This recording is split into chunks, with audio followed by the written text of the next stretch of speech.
so many business owners, coaches and therapists that I speak to are really ashamed of their website.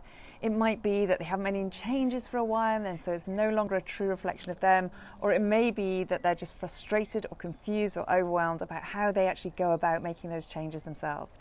And so I actually really get that feeling of frustration and overwhelm, because back in 2002, whilst I was marketing director for a conservation organisation, we had a website, but we didn't know how to make changes ourselves, and we were having to pay our web agency a lot of money every time they needed to make any changes. And we were wanting to keep our donors and benefactors up to date, and we couldn't do it on our own. And so I decided to teach myself how to make those changes myself. And it was a really challenging experience.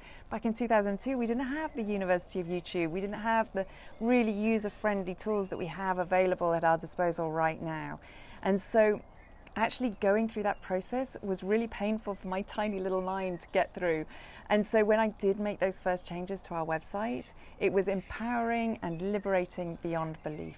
And so now that is the feeling that I want to bring to every small business owner, because in fact the tools now are so powerful and intuitive, and really we should be grasping and harnessing the power of those tools and really empowering ourselves to make good use of them and understand how we can use them to grow our business and show up as the real us and put our message across with authenticity, because you can make those changes to the messages on our website.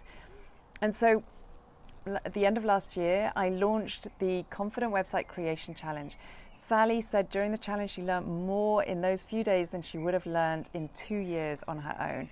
Tom created a website for his new consulting business, and Anna created a website for her new doula business. Those are just a few of the examples of people who actually ended up with an amazing new skill set.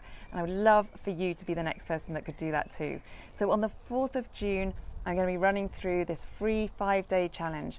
And by the end of that week, you are going to know how to register your own domain name, and you're going to have created and bought your own hosting plan. You're going to understand where you need it. You're going to have a professional email address associated with your domain name. You're going to install and be able to use with confidence the correct version of WordPress, and you're going to have your first web page. Cannot wait to walk you through this process and for you to be another success story on one of my challenges. So please join me on the 4th of June in the WordPress Happy community, and I will see you there.